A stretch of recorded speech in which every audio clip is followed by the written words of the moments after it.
Oke, assalamualaikum warahmatullahi wabarakatuh. Salam sejahtera. Kita bertemu lagi. Jadi ini adalah tahun terakhir Anda. Jangan terkejut. Untuk tingkatan 5 ya. Kelas kita pada hari ini ya dengan mata pelajaran pendidikan seni visual tingkatan 5. So, untuk awal tahun ini seperti biasa kita akan belajar tentang isi kandungan dulu. Untuk kelas yang pertama ini kita belajar tentang isi kandungan. Berapa unit kita perlu belajar, apa tajuknya ya sepanjang tahun ini ya. Oke. So, pada hujung tahun nanti kamu akan mengambil SPM. Jadi oke, kita teruskan ya. Bersedia untuk berperang. Oke. Berikut merupakan adalah kandungan. Jika kamu tidak nampak, saya akan bawa ini ke hadapan. Mungkin di sebelah sana kamu tidak boleh nampak. So, tapi beginilah isi kandungan dia. Ada 8 tajuk saja, sangat sedikit daripada 5 bidang. So, kita pergi kepada satu-satu tajuk ya. Kita pergi kepada tajuk yang pertama dulu. Tajuk yang pertama, sejarah dan apresiasi seni. Besar tu, saya besarkan lagi sebesar-besar alam. Sejarah dan apresiasi seni. Tengok tu tajuk 1. Tajuk yang pertama ialah seni bina. Rumah tradisional, rumah ibadat, istana, kompleks, makam dan sebagainya. Kamu akan belajar. Ini adalah pengenalan. Jadi tajuk 2 ialah dalam bidang seni halus, seni lukisan. Juga seperti tingkatan 4, kita akan mempelajari sejarah, tokoh dan karyanya. Kita sambung seni lukisan daripada tahun kalau tingkatan 4 kita bermula daripada tahun 1600, di tingkatan 5 kita sambung dengan tahun 1800 hinggalah yang terbaru terkini, agak-agak terkini lah. Begitu juga dengan tajuk seni catatan yang ketiga. Kita tengahkan lagi, mungkin ada ditutupi oleh muka saya. Tak apa. Kita bawa sikit supaya kamu nampak. Tajuk 3 seni catatan, seni catatan barat. Seni catatan dengan seni lukisan. Lukisan media kering dan catatan media basah. Kamu pun sudah belajar. Jadi kita sambung juga tokoh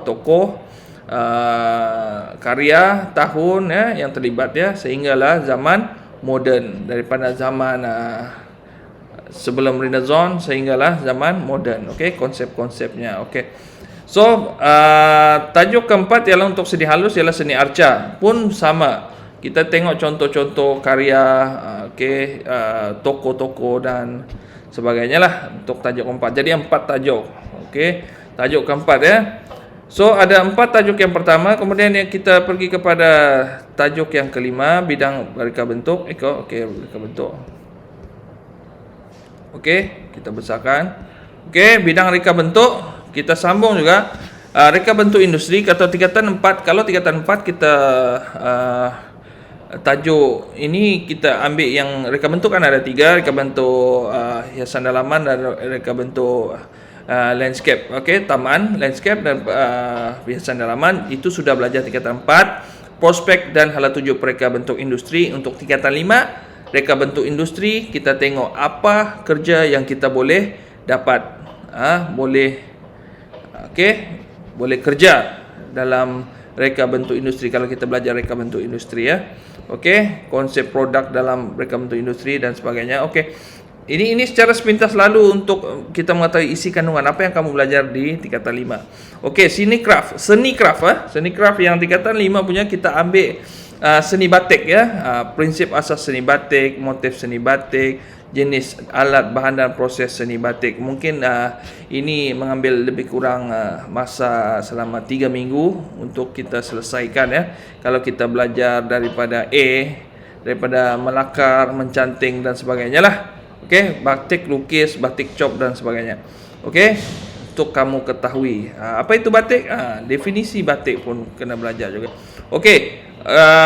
Tajuk yang ketujuh ialah bidang komunikasi visual, seni reka grafik, infografik. Kalau tingkatan 3, 4, 5. 3 tipografi, 4 ilustrasi dan tingkatan 5 tingkatan 3 tipografi, tingkatan 4 dia berkesinambungan, tingkatan 4 ilustrasi dan tingkatan 5 seni reka grafik, infografik. Info ada gambar, ada info. Ada grafik, ada bukannya buat karangan lah, kita ada gambar, ada info dia. Okey, kita mengetahui tentang definisi dan fungsi infografik, elemen dan prinsip infografik, jenis graf, carta, penyalaan idea infografik dan sebagainya lah. Okey. So untuk tajuk yang ke-8 ialah tajuk terakhir untuk tingkatan 5 ini adalah seni foto. Ini seni foto juga adalah kesinambungan daripada tingkatan 2, 3, 4. Sehingga tingkatan 5 ada seni foto. Tajuk ini seni foto. So kemungkinan keluar dalam soalan SPM juga ada. Okey. Seni foto tingkatan 2 daripada kamera lubang jarum, tingkatan 3 nanti kamu rujuk semula ya, tingkatan 4 dan tingkatan 5 manipulasi image dan e-portfolio. Okey, definisi manipulasi image dengan grafik komputer, teknik asas manipulasi image, kepelbagaian teknik asas manipulasi image, definisi portfolio dan e-portfolio dan sebagainya yang kamu akan belajar secara detail pada kelas yang akan datang. So, jadi ada 8 tajuk, ada 8 tajuk yang kita akan belajar. Kemudian selepas 8 tajuk ini selesai, maka kita akan mula mengulang kaji. Okey. Cikgu target dalam bulan Jun atau bulan selepas bulan Jun atau bulan Ogos kita boleh selesaikan semua tajuk. Artinya satu tajuk satu bulan, boleh? Okey. Okey, untuk hari ini itu saja. Sekian, terima kasih. Wabillahi taufiq wal hidayah. Wassalamualaikum warahmatullahi wabarakatuh. Okey, kita jumpa lagi pada kelas yang akan datang. Ringkas dan berkesan. Okey, see you, bye.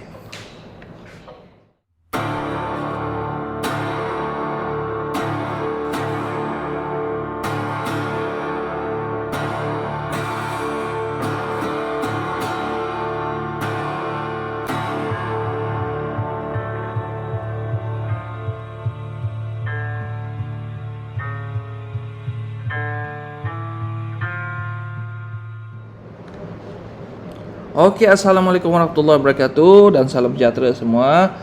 So, hari ini ya kita kita mengenali tentang format pentaksiran sijil pelajaran Malaysia SPM mulai tahun 2021 iaitu KSSM pertama. Kamu adalah tahun pertama, okey, tahun 2022. So, pendidikan seni visual kita mempunyai kod 2611 KSSM.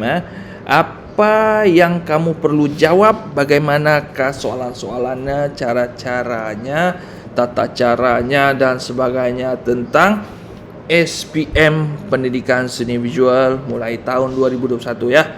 So, apa yang penting dalam ini ya, yang ini kamu tak perlu baca lah apalah okey. Yang kamu perlu tahu ialah ini ya.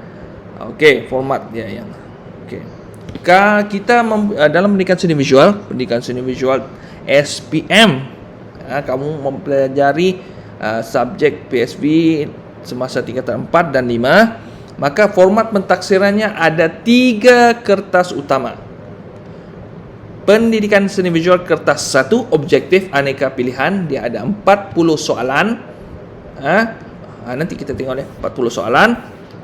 Dengan kod dia 2611 objektif ABC. Okey, boleh pilih, jangan tembak, baca dan jawab dengan betul sekurang-kurangnya 40 yang betul. Boleh 40. Okey. Kertas 2 pendidikan seni visual kertas 2 amali seni halus lukisan dan catatan, iaitu kita ada 3 jam. 3 jam semasa peperiksaan. Tadi kertas 1 peperiksaan, di hari peperiksaan, kertas 2 juga di hari peperiksaan. Melukis, menggambar, okey. Kita melukis, menggambar, mewarna dan sebagainya. 2611.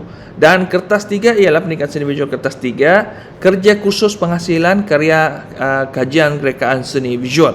Okey, kerja kursus. Okey, 2611 palang 3. Okey, kerja kursus ni kita akan buat kalau ikut jadual yang sepatutnya dia bermula pada bulan Februari sehingga Julai. Jadi Ogos tu kita hantar markah. Tapi oleh kerana pandemik ini dia dianjak daripada bulan Jun, dari bulan 6 sehingga bulan dekat-dekat dengan periksaan lah. Pada tahun ini kita hantar dia markah pada bulan Februari, ujung Februari. Okey, mungkin ada excuse di sana. Okey, so jadi tiga kertas ini kamu kena jawab. gagal hadir, gagal hadir kertas 1 dianggap tidak mengambil kertas ini. Okey, bukan gagal, tidak maksudnya kamu bukan gagal tapi tidak mengambil kertas ini. Okey, kalau kertas 2 kamu tidak hadir, tidak buat pun dianggap tidak mengambil kertas ini. Okey, jadi ketiga-tiganya mesti diambil, dijawab, barulah kamu akan dilayakkan untuk kamu dapat markah, ya. Okey, kertas 3 jika kamu tidak hantar, kamu ada masa lebih kurang 6 bulan untuk melaksanakan kertas seni berjual kertas 3. Kalau sekiranya kamu tidak hantar, maka kertas 1 dan kertas 2 kamu tidak perlu hadir sebab kamu dianggap tidak menghantar atau tidak mengambil kertas subjek ini, ya. Okey. So kita tengok pemberatan soalan. Okey, yang ini yang utama, ya. Harap kamu boleh nampaklah. Jangan tengok muka saya saja, muka saya sana, sebelah sana. Jadi kita tengok ni. Okey. Okey, kertas 1 pada garisan yang pertama ini. Okey, garisan pertama ini satu. Kertas 2 ke bawah ini, mungkin terlalu. Kertas 1 ke bawah, tengok atas, kertas 2 dan kertas 3. Okey. Jenis instrumennya ujian bertulis. Kertas 1, kertas 2 ujian melukis, menggambar. Kertas 3 kerja kursus. Pentaksiran pusat, dia ada pentaksir kawasan, pentaksir negeri, pentaksir kebangsaan, ya. Akan melihat kamu punya karya. Dia ada 2, terdiri daripada 2. Okey, kertas 3 terdiri daripada 2 perkara, iaitu pertama folio dia, file, dan yang kedua ialah hasil karya maujud. Okey. Kemudian jenis item ialah objektif aneka pilihan, ABC tadi. Yang kertas 1 objektif aneka pilihan. Kertas 2 amali. Amali itu kita melukislah, menggambar, ya, apa susah kan. Tugasan dan karya penghasilan. Kertas 3 tugasan dan penghasilan karya, seperti yang saya sebutkan tadi. Okey, contohnya, contoh kertas 3 nanti saya akan tunjuk di kelas. Di sini saya tidak mau tunjuk. Okey. So, untuk kamu memahami, kemudian bilangan soalan dia, kertas 1. Okey, kita pergi kertas 1 dulu. Stick to kertas 1.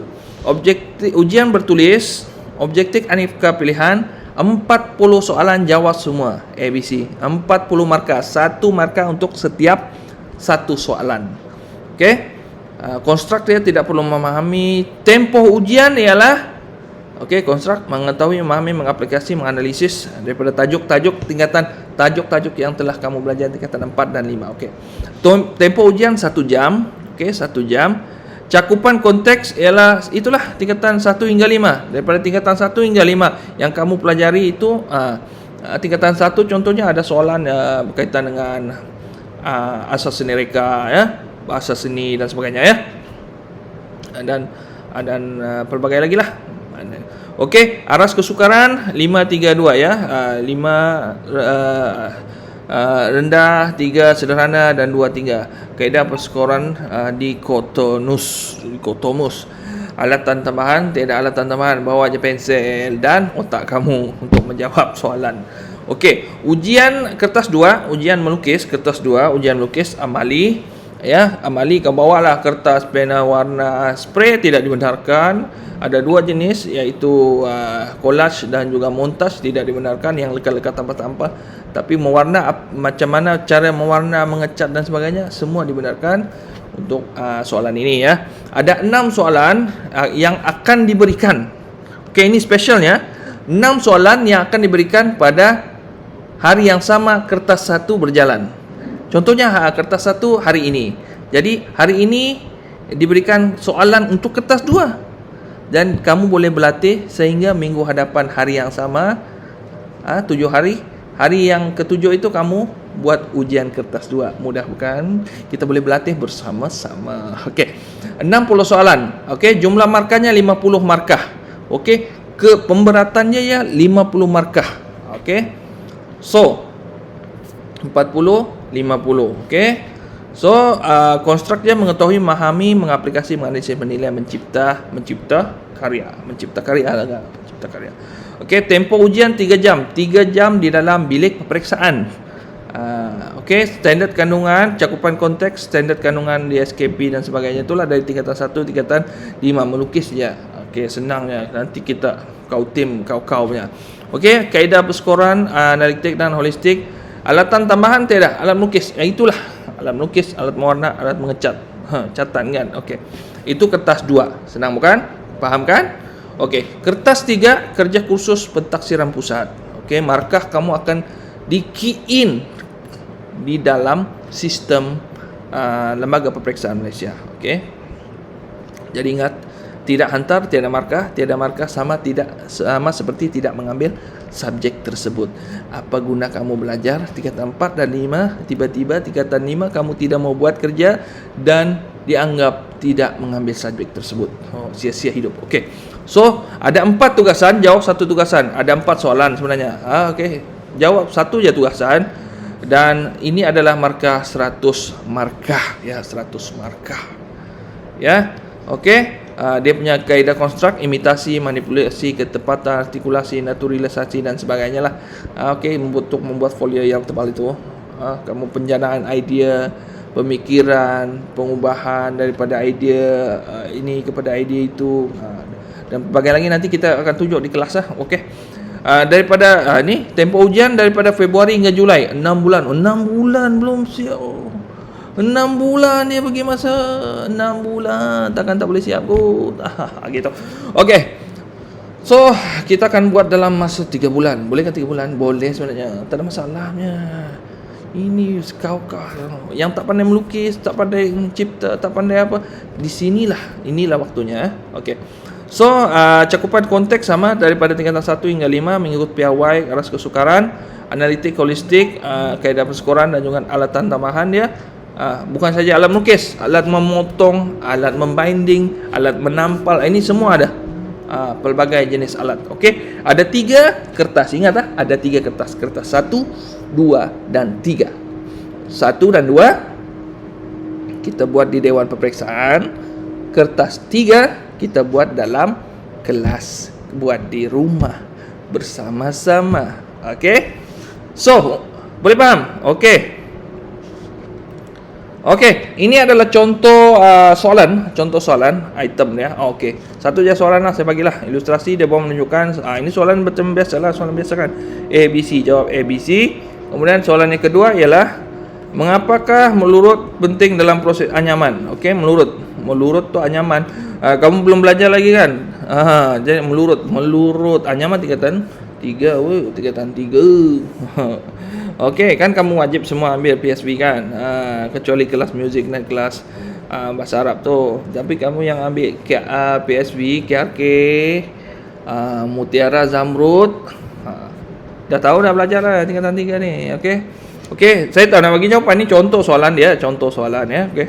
Okey, next. Okey, ini adalah contoh soalan juga. Ini adalah contoh soalan. Salah satu bukan. Okey, ini contoh soalan kertas 2. Okey. Okey, kertas 2. Okey. Soalan diberi seminggu awal berlatih. Okey. Anda seorang penyelam telah menemui sebuah bandar dasar laut yang unik. Bandar dasar laut Atlantis kau. Kan? Sudah ada idea. Kelihatan makhluk aneh separuh manusia yang punya badan bersisik. Apa tu? Selain daripada duyung dan berwarna-warni sedang menjalankan pelbagai aktiviti. Sudah nampak dah Aquaman dan sebagainya lah. Okey, tempatan mereka dibuat daripada pelbagai cengkerang laut. Sudah. Duyung lah. Dan dihiasi dengan batu karang dan rumpai laut yang pelbagai bentuk dan warna. Gambarkan situasi tersebut dengan memberi penekanan kepada aksi, jalinan, warna dan bentuk. Ada idea, senang. Apa dalam duyung, mermaid, Little Mermaid, Disney. Okey. So, kalau kertas 3, macam inilah soalan dia. Anda dikehendaki membuat kajian menghasilkan satu reka bentuk penghadang ruang menggunakan kerah batik. Penghadang ruang tu apa? Penghadang ruang yang bertemakan landscape. Menghadang ruang tersebut mestilah hasilan batik, kain batik. Ilustrasinya boleh melegakan ketegangan pesakit sementara menunggu masa untuk perawatan di hospital. Okey, berdasarkan kajian tersebut, reka bentuk penghadang ruang anda hendaklah mengikut spesifikasi berikut. yaitu bahan dia apa? Kayu atau bahan yang bersesuaian, bingkai, kain yang bersesuaian, 150 size minimum dan size minimum 150 cm kali 60 cm. Teknik batik lukis. So, kita akan hasil karya akhirnya batik lukis. Cikgu, saya tidak pernah belajar batik. So what? Kita buat sama-sama lah. Cikgu ajar kan? Ya, size minimum 150 cm kali 60 cm. Maksudnya berapa? 1 meter 50 cm kali tak sampai 1 meter 60 cm. Okey. Besar, memang besar, tapi kita seronok kan. Okey, ini salah satu contoh soalan yang pernah keluar hari itu, batik okey. Untuk tahun KSSM yang 2021. Okey, so ini adalah contoh dari Lembaga Peperiksaan Malaysia. Saya harap kamu faham tentang inilah kertas format pentaksiran SPM. Jadi bila cikgu cakap tu macam boleh lah, macam boleh saya ya, walaupun saya kelas belakang, kelas tengah, apatah lagi kelas yang pertama. Okey. Setakat itu saja format pentaksiran. Jadi soalan dia dengan pendidikan seni visual ni, pendidikan seni visual PSB, apa yang saya boleh kerjaya, apa yang saya boleh buat? Soalan dia. Jadi kita akan jumpa di kelas yang akan datang. Okey? Dengan pendidikan seni visual, kerjaya apa yang saya boleh dapat, ya? Okey. Okey, kita jumpa lagi pada hari dan waktu yang lain. Okey, wabillahi taufik wal hidayah. Wassalamualaikum warahmatullahi wabarakatuh. Okey, semoga berbahagia.